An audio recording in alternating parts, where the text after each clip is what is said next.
kamu ketawa? Apa tuh? Hewan dengan apa yang friendly? Apa? Kepiting. Kenapa? Karena akrab.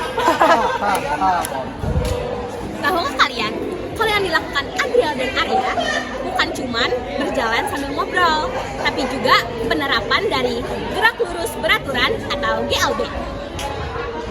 GLB atau gerak lurus beraturan adalah suatu keadaan di mana sebuah benda bergerak dengan kecepatan yang tidak berubah atau konstan. GLB ini dimulai dari suatu keadaan di mana benda telah mengalami gerakan sebelumnya. Gerakan itu sendiri merujuk pada perubahan posisi benda dari titik awal ke titik akhir. Dalam GLB, benda bergerak dengan kecepatan konstan dan tidak mengalami percepatan. Dalam kata lain, nilai percepatan pada sebuah benda yang mengalami GLB selalu 0.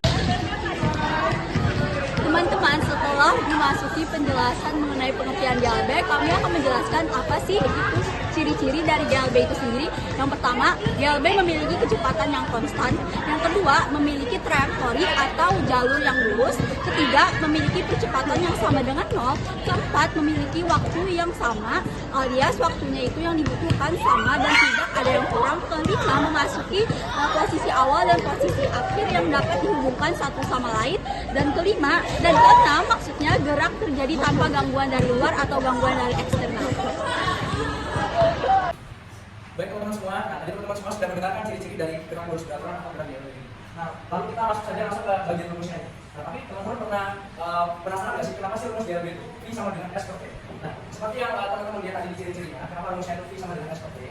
GLB atau gerak lurus beraturan itu adalah suatu gerak yang mana geraknya itu terjadi pada bidang yang lurus dan beraturan. Beraturan dalam ini yaitu konteksnya adalah kecepatan yang konstan atau tetap. Sehingga menghasilkan V itu adalah kecepatan, lalu S itu adalah jarak keseluruhan lapangan meter dibagi dengan waktu tempuh yang harus melalui dari jarak itu. Nah, baik kita masuk ke bagian soal ini. Nah, jadi saya ada soal berkenaan dengan GLB ini, yaitu diketahui sebuah mobil itu bergerak lurus beraturan menempuh jarak sekitar 200 meter selama 50 detik. Nah, untuk penyelesaian soal ini sangat gampang sekali ya teman-teman. Teman-teman pertama ya tinggal misalnya diketahuinya kan tadi sebuah mobil itu menempuh jarak sebesar 200 meter.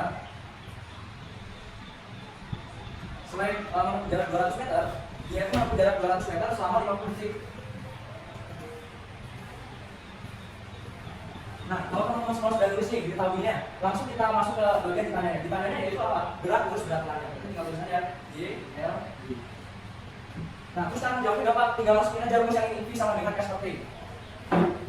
S dibagi T. Nah, dari rumus ini V-nya kan belum diketahui nih. Terus S-nya itu berapa? S itu kan jarak. Berarti jaraknya dia buat jarak sebanyak 200 meter. Jadi kita masukin aja 200. Nah, terus dibagi sama total waktu keseluruhan yang ditempuh dalam jarak itu, yaitu 50 detik. Nah, 200 dibagi 50 berapa? 4 S. Jadi, GLB yang didapatkan dari soal ini adalah 4 meter per second. Oke, sekian dari saya, terima kasih. Contoh gerak lurus beraturan dalam kehidupan sehari-hari yang pertama adalah mobil yang melaju di jalan tol dengan kecepatan konstan. Yang kedua, ada kereta yang melaju dengan kecepatan tinggi. dan yang terakhir ada kapal laut yang berlayar dalam kecepatan tinggi. Jadi, GLB atau gerak lurus beraturan adalah gerak benda pada lintasan lurus dengan kecepatan tetap dan tanpa percepatan. Jarak yang ditempuh oleh GLB bisa dirumuskan dengan S sama dengan V kali T, dengan S sebagai jarak, V sebagai kecepatan, dan T sebagai waktu. Dalam GLB, grafik jarak terhadap waktu berbentuk garis lurus, sementara grafik kecepatan terhadap waktu berbentuk garis horizontal karena memiliki kecepatan yang konstan. Itulah penjelasan mengenai gerak GLB atau gerak lurus beraturan dari kami. Semoga bermanfaat. Dadah.